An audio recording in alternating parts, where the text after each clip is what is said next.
our mission. Before we start our activity, let's with Alkahfi.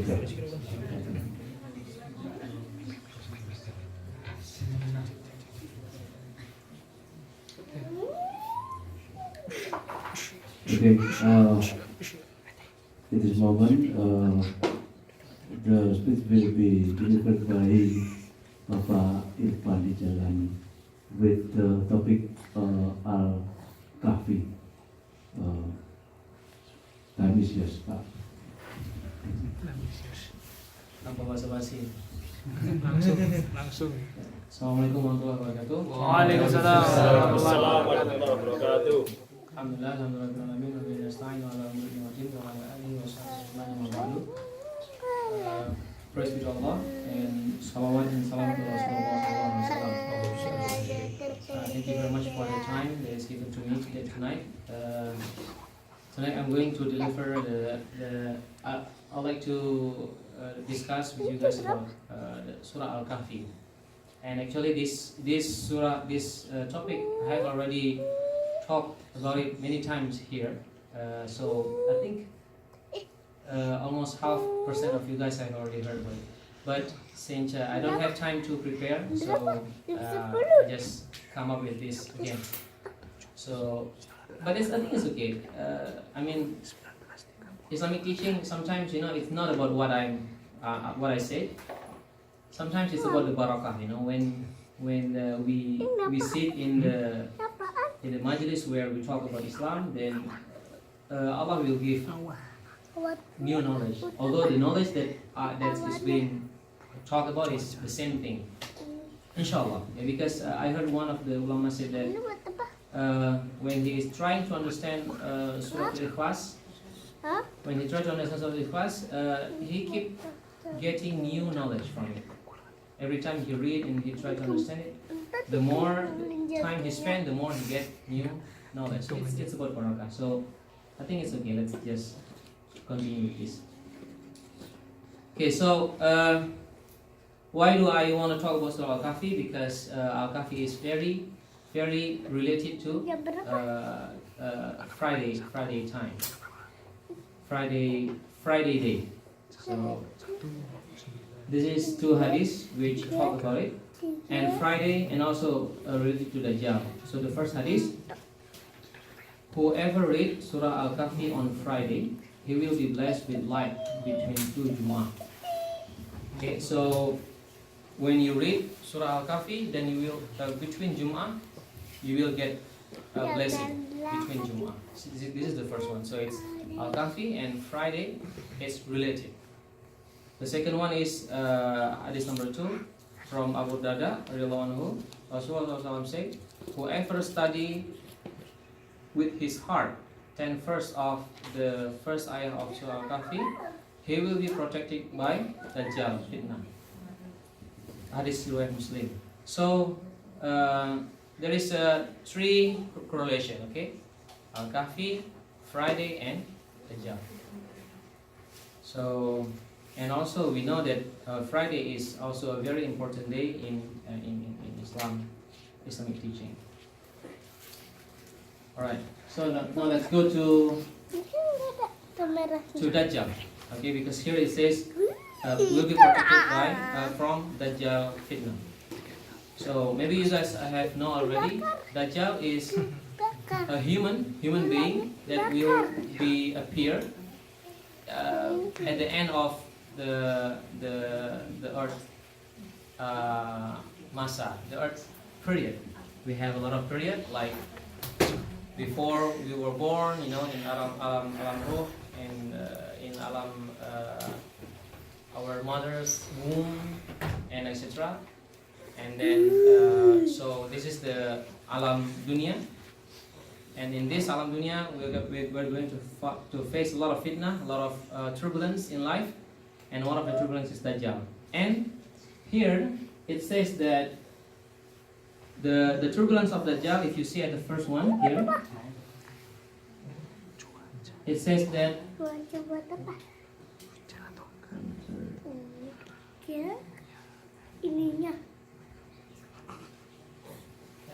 it says that the punishment in the grave, the punishment in the hellfire, the affliction of life and death, and the affliction of Al-Masih Dajjal. So Rasulullah SAW often prayed and seek refuge from these four. Okay, the punishment in the grave, punishment in the hellfire, affliction in the life and death, and affliction of Al-Masih Dajjal. So it's Dajjal affliction is as hard as other three.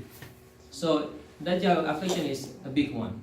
And here we can see that the solution from Rasulullah is to read, to understand the 10 verse of Surah Al-Kahfi.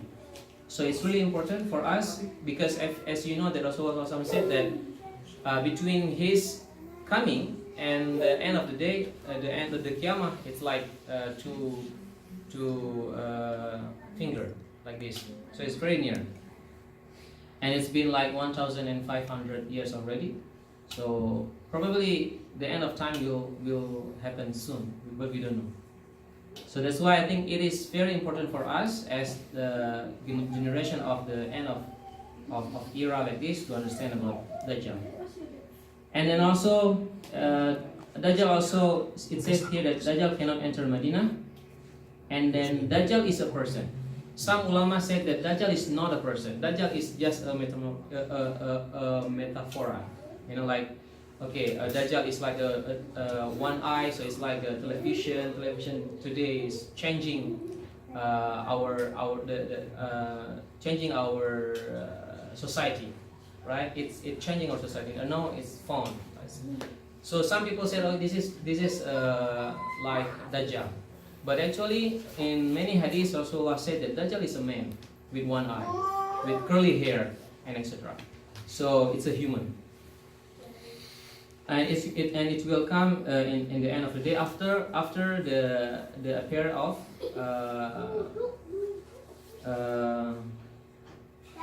Imam Mahdi, after the appearance of Imam Mahdi. Okay, and then it says here that in on Hadith Muslim number 7015, if Rasulullah alive when Dajjal arrive, he will face him. Rasulullah will face him directly. But if he is not there, then Rasulullah said Muslim need to recite 10 verse of Surah Al-Kahfi. And also in other hadith it says that if you heard about Dajjal, don't try to come near him. Just get, don't be, I'm very brave, I'm very strong, my iman is very strong, I will just face him directly. No, you have to avoid him. And then he will appear between Syria and Iraq and will spread mischief right and left. Today we have seen already that something correct become incorrect and something that is incorrect become correct. Something that is unacceptable in the past become acceptable in today, and something that is acceptable in the past it's become acceptable today. So it's left right become so confusing right now, right? And then it says here, he will stay 40 days on earth, one day like a year, one day like a month, one day like a week. I'm not really sure what this means. And then his traveling speed is like a cloud driven by the wind. And then he will invite people to the wrong religion. So he have the ability to convince people that he is the God, that he have his own religion and God already get down to earth and you have to follow him, and he can control everything. He can control the sky, he can control the produce of the earth, he can make people starving and everything. He can do whatever he want, and it's actually the power is given by Allah because Allah want to try human being at the time. So only those people who have a strong understanding of the Islamic teaching, only them can handle this kind of fitna. Those who understand, okay, although I don't eat anything, but rizki is from Allah, so although Dajjal provide any risk, but I cannot follow him because rizki is from Allah. Something like this, But it's very hard to do. like he can raise people from dead. But then Isa al-Masih will come and will kill Dajjal. And Allah will send Gog and Magog, or Rajul and Majud. And then Isa al-Masih makes dua and Allah sent insect to kill them all. And it's look like a very, imaginary thing, right? But this is from Hadith Muslim. So this is Rasulullah SAW, the one who said this one. It seems like very unbelievable, right? Don't you think so? But it's from Rasulullah. Sometimes when I read this one, it looks like really imaginary. Right? But it's from Rasulullah, it's from Hadith Muslim, so inshallah it's correct. This is a lot of things in Quran is not acceptable and it's not, you cannot imagine. You can't imagine that woman like get up barefoot without even like man touch. You can see like what is it? The rope to comfort to sneak, or you can see there is a lot of things, but this is about Allah subhanahu wa ta'ala what He created. That's one we have to accept, not only with our brain, but also with our faith, with our heart. All right. So this is how important is how is. I want you guys to know about Dajjal. Although you guys maybe already know about it, but I want to remind you guys about Dajjal. Okay. Now let's go to the. Let's try to understand Surah Al-Kahfi. First, let's understand the Asbabun Nuzul of Surah Al-Kahfi. Asbabun Nuzul is the reason why Surah Al-Kahfi is being revealed. So actually, Quran is already when Quran first Quran already bring down to the sky of the earth, fully all of them. But then it will be transmitted to Rasulullah for every event that happened in Makkah. And Asbabun Nuzul is one of the reason for each event. Each ayah will be transmitted to Rasulullah. So first one is the Asbabun Nuzul is given. Surah Al-Kahfi is given at the end of Al-Makkiyah. So the story behind it is Quraysh at the time, they have tried many times to prevent Rasulullah SAW to spread his teaching. Okay, but any method that they're trying is not working. So then Quraysh go to Jews in Medina and ask the Jews, what should we do? And the Jews said, ask Rasulullah 3 things, and if he can answer these 3 things, then he is Rasulullah. Okay, the first one is ask him the story of young people who are a traveler. This is the first thing. The second one is ask him about the traveler who reached Masriq and Maghrib and what happened to him. The third one is what is Ruh? And then Rasulullah replied, I will answer tomorrow. I will answer tomorrow. Without saying inshallah. What happened is that what happened then is Jibril does not come tomorrow. Usually Jibril will come, but at this time Jibril does not come. So after waiting for 1-2 weeks, then Jibril come, and then Rasulullah being reminded that don't you say something without saying inshallah. So although Rasulullah is a noble human being, the most noble human being, but still Rasulullah is human, that he need Allah permission to do something. Okay, so now my brother in Islam, first I want you guys to understand about Tadabbur al-Quran, that I have been trying to repeat it several times, that we need to understand Quran, not only read the Quran. So here it says Tadabbur al-Quran. So Tadabbur, from the one of the word that is connected to Tadabbur is Dubur, which means something in the back. So when we want to understand Quran, we have to understand until to the end of it. Like we have to understand the whole meaning of the Quran. So Rasulullah said one time, now let people know, less people able to read Quran, but many people understand it. But there will be time when many people can read, but less people understand it. So maybe this is the time when people able to read Quran, but less people able to understand the Quran.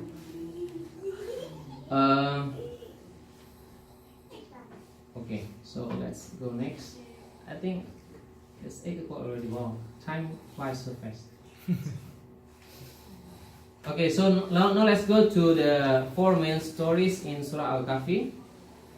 The first one is young people hiding in the cave. Second one is 2 owners of the gardens. The third one is Musa and Khadir, and the fourth one is the great king of Zulkarnain. Okay, so this is the 4th theme that is being taught to us in the Quran. The first one is fitnah of religion. So this is on Alkahfi 10. It says about a couple of young people who hide in the cave because they are being persecuted because of their belief. So lesson learned from here. First one is they are young people, not scholars. So they don't really have a deep understanding of Islam. They know several things, but not all of it. They're not the scholars. But what they know, they try to implement it. So they have the integrity. They have the principle. So although we are, for example, we are young people, but we need to try to have the principle, and we try to maintain our principle. This is the integrity. Also there it says about halal food. When they wake up, they one of them said, please go out and find the halal food, find the good food. So it means that although it is hard for them to find a halal food, but they try to do it.